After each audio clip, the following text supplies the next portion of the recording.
Hi, good morning, evening, afternoon, wherever you are. A subscriber asked me to make a video about ways to take notes in ToK lessons. And as I've said before, we're all about pleasing our subscribers at ToK today, so take note, let's get noteworthy. Welcome to ToK Today, and today we're looking at ways to take notes in your ToK lessons. Now, obviously, methods of taking notes will vary hugely by student preferences, teaching strategies, the way that your ToK teacher teaches your lessons, resources available, etc., etc. However, we can distill some principles that probably apply to most ToK students, regardless of all of the other factors. So the first question that comes to mind for me when thinking about note-taking strategies is, why are you taking notes in your ToK lesson? What's the function of those notes? And the obvious answer might be to help me to remember the content of ToK lessons. And then this leads to other questions. Of course it does. This is ToK. Those other questions could be things like, well, why do you want to remember the content of ToK lessons? And is note-taking necessarily the best way to remember the content of ToK lessons? Let's take the second of those sub-questions first. Is note-taking necessarily the best way to remember the content of ToK lessons?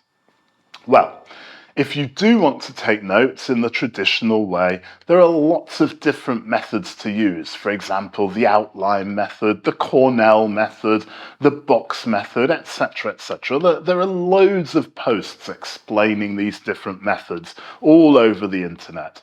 I'll put a link to a couple of posts that I found useful in the video description. And if you want to take notes in your ToK lesson, then you can experiment with a few of these different methods. Try the outline method and then the Cornell method or whatever, and just see what works best for you. Personally, I love flowcharts. Yes, I know it's sad, but that's how my brain works. So I try to make flowcharts when I'm listening or learning new content. Here's my flowchart on how to structure a ToK course. Yep. That's what the inner workings of my brain look like. A couple of years ago, I had a ToK student who loved making her notes as a bullet journal pictorial. Her notes were a beautiful collection of pictures and keywords and connections. She did all of this on an iPad. But if you don't have an iPad, you could just as easily use any old notebook. Whatever method of note-taking you choose, the important thing is that you are doing something active with the content of ToK lessons. You're processing it semantically rather than just trying to sit there and remember it by rote or hoping that you absorb it from an area of high concentration to an area of low concentration. If you do something with it actively, then it will increase your retention of the content. I used to get my ToK students to make their ToK lessons into raps or rap battles as a way of sort of just taking the content and doing something with it. However, this is where we go back to the sticky question of why are you trying to remember the content of ToK lessons? Now, you might say, well, I want to remember the content of ToK lessons so that I can pass my ToK exhibition and my ToK essay with high marks and hopefully get an A in ToK and, great points on my diploma and go to a great university and all of that sort of thing. But then that opens up the subsequent question of whether remembering the content of ToK lessons is actually linked to getting a good score in the ToK assessments. Now, I'm not saying that the ToK lessons are not important, far from it.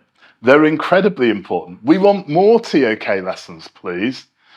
I'm more interested in the idea of whether the content of ToK lessons is linked to your performance on the ToK essay and the ToK exhibition. You see, the ToK essay questions are new every year. They change every year, and they can be on a very wide range of topics. Therefore, it's really difficult for the teachers to teach the essay up front. As such, it's better to think of ToK as a set of skills. Mainly thinking skills and analytical skills. They're also writing skills and research skills and collaborative skills and lots of other skills. And it's these skills that you're learning in the ToK lessons rather than solely a body of content. I think the skills are more important. Of course, you are learning some content, but additionally, and probably more importantly, you're learning skills. So then the question becomes, how do I best retain and develop the skills that I learn in ToK lessons so that I can do well in the ToK exhibition and essay? And my answer to that is the best way to develop the skills from your ToK lessons is through practice and reflection. Active practice and reflection is the most important element of learning skills in anything. And by practice, we mean exactly the same as football practice, basketball practice, violin practice, or practicing a computer game. If you want to be really good at ToK or anything else, it really helps to practice it a lot. Malcolm Gladwell says it takes about 10,000 hours to achieve mastery in anything. Now, you don't have 10,000 hours to achieve mastery in ToK, but luckily, I don't think it takes 10,000 hours to achieve mastery in ToK. Just a bit of practice every week will help you to achieve mastery in ToK. So the first tip is to try to apply ToK to your DP hexagon subjects. Maybe apply it in one subject per day. Talk to the subject teacher about where the ToK is in that lesson. If you see an opportunity to point out to your subject teacher, this links with ToK, then do that. That's you practicing your ToK and becoming better at it. Then you can start to identify the strengths in your ToK understanding and the areas for development, asking yourself the question, what am I good at and what could I do with more practice on and what could I do with more help on? And this is why I'm a huge fan of the ToK Reflection Journal. Now, this is a journal in which the student regularly reflects upon what they learned in ToK that day or that week, and they link it to previous learning and they explain how this has given them a new understanding and it helps you to plan what you're going to do going forwards. The possibility of things that could be in the reflective journal are endless. How this reflection is done really depends upon the learning preferences of each individual student. What works for you is the way that you should do your reflection. For some people, they might prefer to write their journal.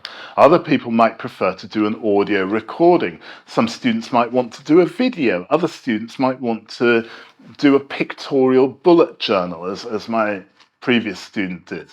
It doesn't matter how you do the reflection. What matters is the frequency by which you reflect and the honesty of the observation that you bring to your reflections. Okay, I'm going to leave this video here. I hope that gives my subscribers sufficient help for how to take notes in your ToK lessons. Hint, do reflections instead. And if anyone has any suggestions for content for upcoming videos, then please let me know by emailing me at daniel@toktoday.com or use the Facebook Messenger icon, which is on the ToK Today website. As ever, subscriptions, comments and likes are super appreciated. Thank you for watching. Stay ToKtastic, my friends. Bye.